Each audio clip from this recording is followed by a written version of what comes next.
It's Turkish 787 business class today, and I'm going for a 14-hour ultra-long haul, which is a serious test for any airline. I have reviewed Turkish twice on my channel, and both times I was impressed, so one may call me biased already, but if I like it, I will say so. But both of those flights were not fully representative.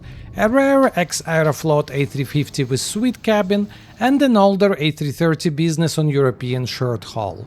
Both were very good, but now I want to try the mainstay of Turkish business, the main generation cabin used on both 787s and A350s. And now I'm a bit scared.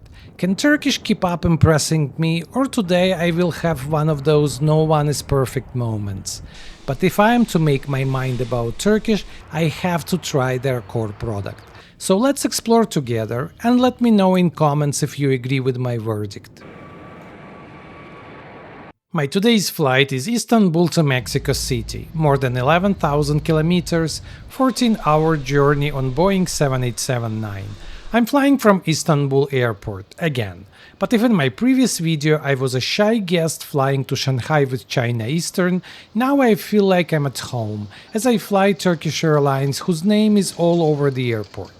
Turkish doesn't wait for too long to show what it stands for here. You can see their impressive business check-in zone from far away. It sends the right vibe immediately. Spacious, stylish, no queues, and feels like an appetizer for the coming Turkish lounge. Goes without saying that check-in is smooth and takes less than a minute from "how are you" to "here is your boarding pass" to "of course I know where the lounge is." It's a late-night flight, which is common for Turkish long haul. Despite the late hour, the airport is very active, not like many European airports where most shops and cafes are shut down by 10 p.m. I'm walking through Istanbul Istanbul Airport, and it's full of life. It got it all, from luxury fashion boutiques like that Louis Vuitton on steroids store, to Turkish bazaar with all the sweets, handicrafts, and to massive must-have multi-purpose duty-free stores. There are two very similar Turkish lounges here, but there is a catch.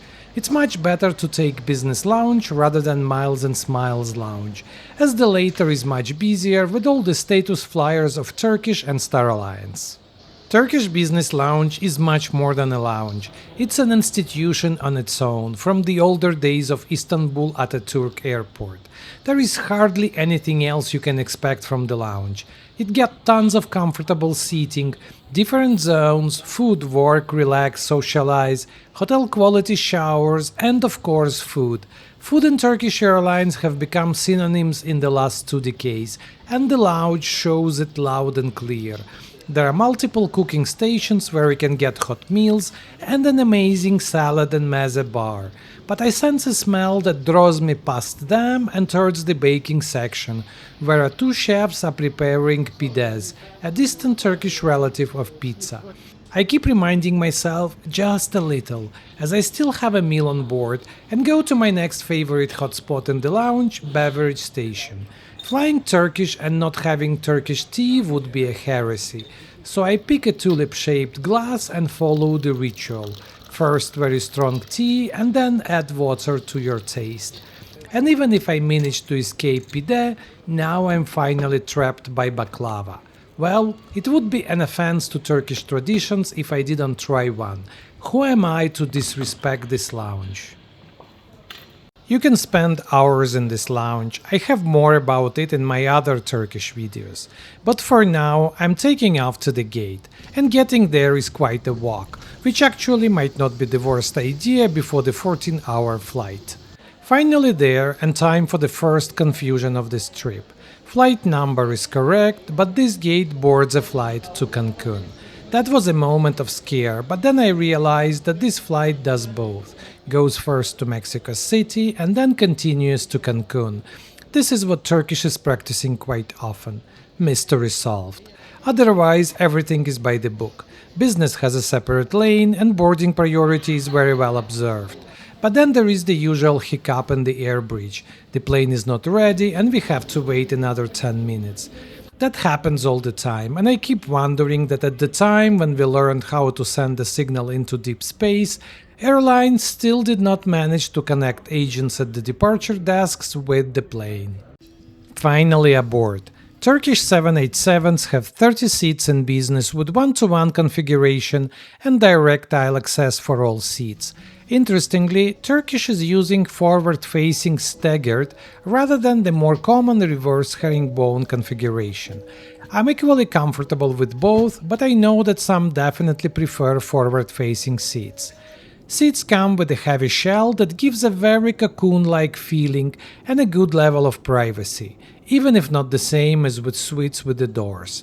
This is Stelia Symphony seat, which is quite a rare product. The only other airline that I know of to use it is Singapore Airlines, but they mostly use it for regional operations. Here I got 14-hour flight. Interesting if this seat got what it takes. The first experience is positive though. Everything looks and feels new and very well put together, using premium finishes and materials. This is clearly not of the rack basic model. The seat was customized for Turkish Airlines and actually got an internal name, Aurora. What I didn't realize when booking is that while all the seats are forward-facing, some of the seats on the sides are closer to the aisle and some to the window. I got the former, which feels a bit more exposed, while those closer to the window have the console in between yourself and the aisle. That gives a feeling of more privacy. Well, next time. While everything is definitely well designed, the seat does feel a bit tight space-wise. It makes me feel like in those 8 square meter rooms in Japanese hotels. You got everything, but you don't walk in that room, you squeeze through. Though I might be just spoiled by Cathay Aria Suite. All in all, looks good, but the real conclusion should come in 14 hours, not now. There is still a lot to explore, but first things first. Let's fix my dinner plans, hopefully grab some views of night Istanbul during takeoff, and enjoy the signature meal of Turkish. At least those are my expectations. Turkish menu comes as a fancy booklet, immediately setting the mood, and it's a hint that Turkish is paying attention to small details that create experiences. Turkish definitely goes local on food. They use a lot of local ingredients and proudly showcase them. I might never tell the difference, but knowing that cheese comes from Çanakkale or tea from Rize strangely makes me excited, even if I have no idea where those places are. We will have a choice of 3 starters: meze, traditional Turkish appetizers, smoked salmon carpaccio and prawns, or a soup. Same 3 choices for main: beef cutlet, sibas, and ricotta mezzalune, a kind of relative of ravioli. And this would be followed by a cart with desserts, ice cream and fruits. Sounds pretty good, and I instantly make up my mind: meze and beef. Some 10 hours later, this would be followed by what sounds like a massive breakfast: cheeses, ham, smoothie, fruits, with a choice of omelette, wrap or pancakes. Well, for sure I'm not going to get hungry on this flight. Our wine list is an interesting blend of Turkish wines and a usual international mix. For whites we have 2 Turkish wines and Chablis. Red selection got 2 local names: French Medoc, Argentinian Malbec and Rioja. Nothing extravagant, but all solid names which retail for about 20 euros. Enough with the anticipation of the meal. I start salivating already, and food is not likely to come for another hour. By now we already started taxiing. In Istanbul it could be notoriously long. For a change, I choose orange juice rather than champagne for a pre-flight drink and cheer for a good flight. While the flight is advertised as 14 hours, the navigation system shows that we got 13 hours 20 minutes of flying time, which hints that at least half an hour of taxiing is ahead of us. That's a big airport indeed. That's the part where I run my safety video competition, comparing how airlines use this otherwise boring piece of info to tell who they are. Today I give Turkish a pass. I know their video and it's not going to score a lot. After years of cool safety videos, somehow now they chose a very functional cartoonish approach which you would hardly watch twice.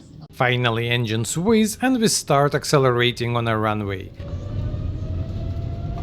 As much as I wanted a flyover above night Istanbul, we are taking off towards the Black Sea and away from the city. Our flight path goes north and I'm afraid my wishes for a nice view have little impact here. I'm so hungry by now that the next 30 minutes are like a blur. There is something behind the window and then the monitor in front of me, but all I can think is food. Drinks come halfway. I feel adventurous and try Turkish Suvla Sur, a blend of Merlot and Cabernet, which turns out to be quite good. It's rich, smooth, and with a clear, dark, fruity notes. No amuse-bouche here, but Turkish serves a nicely warmed up nut mix, which does the job well. And here we are, the meze arrives.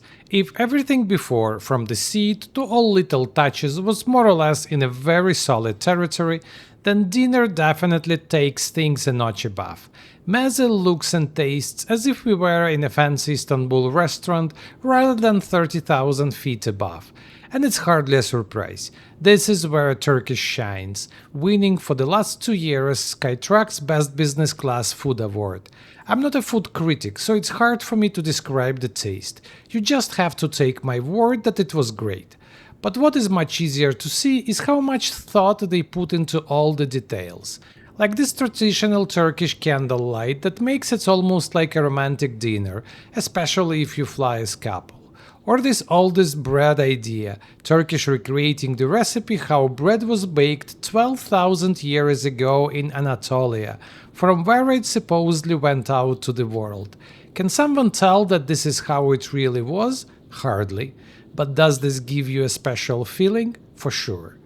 Beef cutlet comes next with asparagus, rocket salad and sun-dried tomato on the side. And here probably for the first time I make a ah sound. It's too much on a well-done side and felt a bit dry for my liking. A perfectly edible, just a little short of perfection, which I learned to expect from Turkish food. That's always a problem of being great. The expectation is always high and good is not always good enough. I finish all this with a perfect vanilla ice cream. As much as I was seduced by desserts, I still keep in mind that big breakfast I want to try out tomorrow. The big dinner makes me sleepy, but before I get some shut-eye, I'm still to explore further my seat, in-flight entertainment and amenities. Leg space first. New seat layouts brought a lot of privacy, but all those new seats come with one common flaw, the narrow footwell. No one figured it out yet, just some have it a bit better than the others. And here Turkish is on the other side. My legs feel a bit trapped and claustrophobic. While the seat is overall tight on space, there is a decent storage space. A rather big console on my right with a personal storage compartment.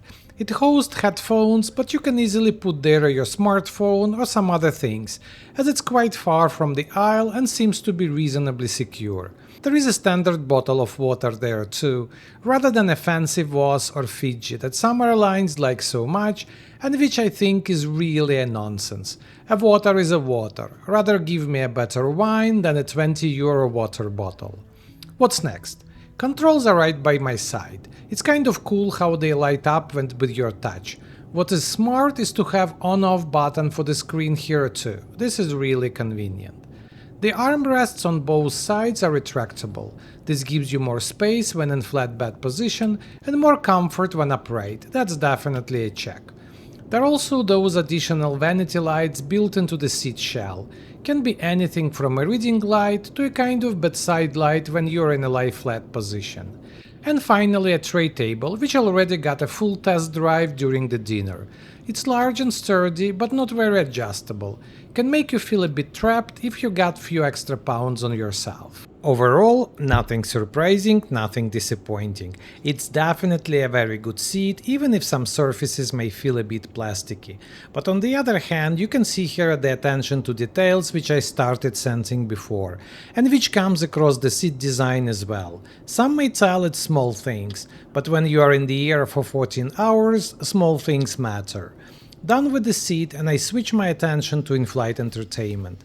The colors and resolution is good even if not 4K, but it kind of becomes clear which side Turkish takes in does size matter argument. 18-inch make it respectable, but hardly award-winning these days. Where Turkish shines is the content, it's endless, I would argue it's even better than Emirates. Whatever your tastes are, I can confidently tell you will find something here for yourself. What I also like is that they kept the interface conceptually the same for years, every time just refreshing the graphics but not changing the layout. So every time I fly Turkish, I feel I can navigate through entertainment screen with my eyes closed, and this gives me a strangely comforting feeling. To enjoy all that content, Turkish provides Denon headphones. It's still one of the few airlines that provides branded set, and actually a good and expensive one, something in the range of 300 euros in retail. And as a cherry on the top, there is onboard Wi-Fi and it's free in business. You get 1 GB of data and unlimited messaging, which is more than adequate to stay in touch. Everyone talks about Turkish food, but I would go further and put their in-flight entertainment as another thing where they are best in class, if not simply the best. Let's see now how Turkish attention to details plays for amenities. Turkish bedding set comes with a pillow and 2 blankets, a thinner cotton plaid and a thicker duvet-style blanket, which is actually quite nice as you never know if your flight is going to be hot or cold. This is something as unpredictable for the airlines as box of chocolates for Forrest Gump. All looks good here, hard to imagine otherwise given how big is Turkey on textiles.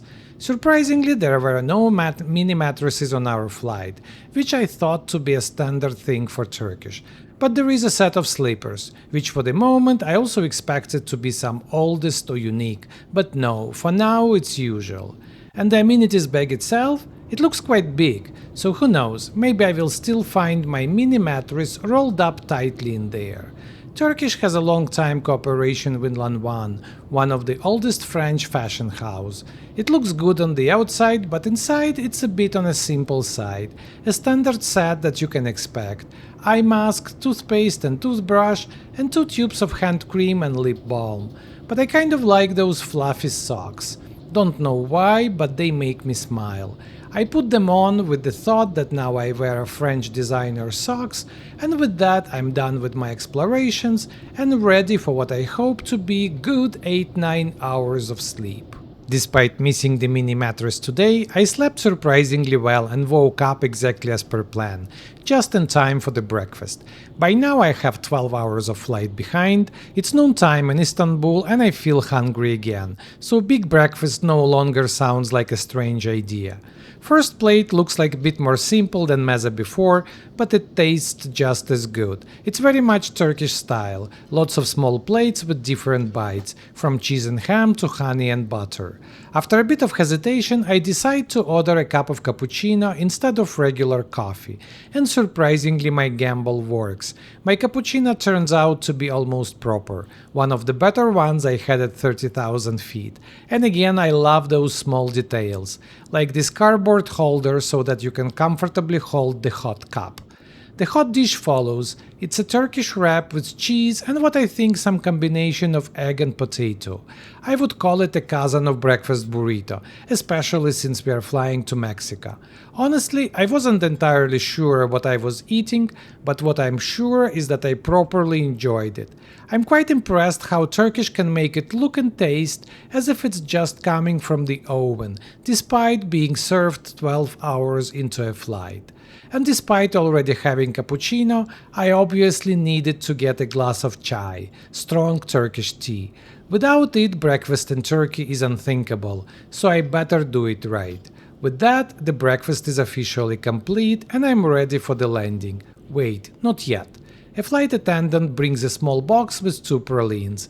I hesitate for the moment whether to keep it as a souvenir, but tea seems to be a better companion for those pralines than my backpack. Now it's done.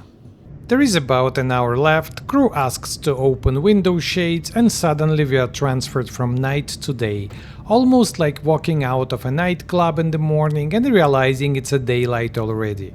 Mexico City sits high in the mountains and there is a lot to see. I flew this approach several times and each time enjoyed the views. Now I only have to look in the window and to conclude, or actually do both at the same time. I definitely like Turkish Airlines, and coming to this flight, I was a little worried if their mainstream business class would not be up to expectations I had after experiencing their more of niche products before. And clearly, there are some things to pick here and there. But overall, Turkish delivered a surprisingly solid and balanced business class experience on this 787 flight. I would not call it the most luxurious. Emirates still probably leads on this, but this doesn't make it any less worth. In a way, it's like comparing Bentley and BMW. No one would argue which one is more luxurious, but it's a big question which one you still like better. What I appreciated the most about Turkish is how balanced their offer is. From the lounge and overall airport experience to the seat, food and entertainment, they don't have anything which I could call a gap. Somewhere they are great, somewhere just good, and their food and in-flight entertainment I would put as best in class. And they never failed me in anything throughout this journey. There are things which could be better. A bit more spacious seat, not all dishes were born equal on the menu, some elements of the cabin have seen wear and tear. But there was nothing where I would sigh, really? Are you serious? Which is what I actually did quite a lot in the last few months, from Lufthansa to Etihad to Air China. I confidently give 5- once again to this Turkish Airlines 787 business class flight.